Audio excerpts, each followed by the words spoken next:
Assalamualaikum warahmatullahi wabarakatuh. Halo teman-teman, jumpa kembali ya dengan channel Mbak Widya. Nah, pada video ini saya akan membahas tentang perbandingan atau perbedaan dari struktur sel hewan dan juga sel tumbuhan. Nah, sebelum kita lanjut membahas, sebaiknya yang belum subscribe, silahkan di-subscribe dulu ya dan aktifkan lonceng notifikasinya. Dan boleh di-share ke temannya sebanyak-banyaknya jika dirasa bermanfaat. Terima kasih.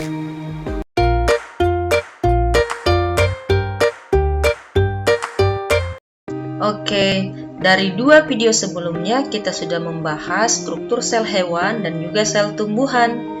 Masih ingat ya teman-teman, kalau sel hewan itu merupakan sel penyusun organisme yang tergolong ke dalam kingdom Animalia.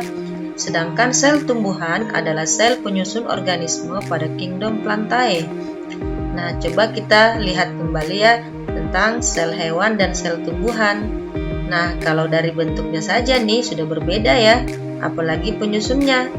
Oke, sekarang kita bedakan yuk keduanya. Oke, kita mulai ya dari bentuknya. Nah, sekarang sudah siap. Ayo kita mulai dari sel tumbuhan terlebih dahulu. Sel tumbuhan lebih kaku dari sel hewan. Hal ini karena pada sel tumbuhan terdapat dinding sel yang tentunya tidak dimiliki oleh sel hewan. Selanjutnya, kita bahas organel-organel penyusun kedua sel ini. Pada sel hewan ditemukan lisosom dan juga sentriol yang tidak ada pada sel tumbuhan. Namun sel tumbuhan memiliki organel bernama kloroplas yang tentunya tidak ditemukan pada sel hewan. Lalu vakuola pada sel tumbuhan lebih besar dibandingkan vakuola pada sel hewan. Nah teman-teman, berdasarkan pembahasan kita tadi, dapat kita buat tabel perbandingan antara sel hewan dan juga sel tumbuhan. Nah, coba kalian perhatikan tabelnya berikut ini.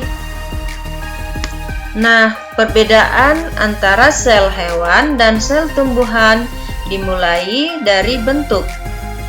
Sel hewan bentuknya tidak kaku, sel tumbuhan kaku. Lalu dari dinding sel, sel hewan tidak memiliki, sel tumbuhan memiliki.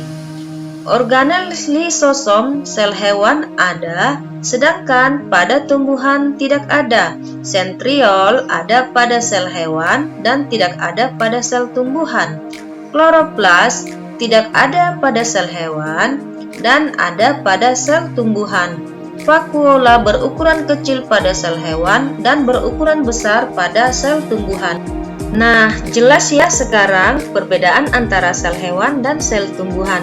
Jangan kebalik ya. Nah, baik sel hewan dan sel tumbuhan sama-sama memiliki organel yang bermembran ganda, yaitu mitokondria, dan ada juga kloroplas, tapi hanya dimiliki oleh sel tumbuhan. Apakah kalian masih penasaran nggak? Kenapa kedua organel tersebut memiliki membran ganda, dan faktanya nih bahkan keduanya memiliki DNA serta ribosom sendiri. Nah teman-teman, asal-usul mitokondria dan kloroplas akan dibahas di video selanjutnya ya. Sampai jumpa. Terima kasih telah menonton video ini. Semoga video kali ini dapat bermanfaat. Dan jika kalian merasa video ini sangat bermanfaat, silahkan di-share ke sosial media kalian dan ke teman-teman kalian.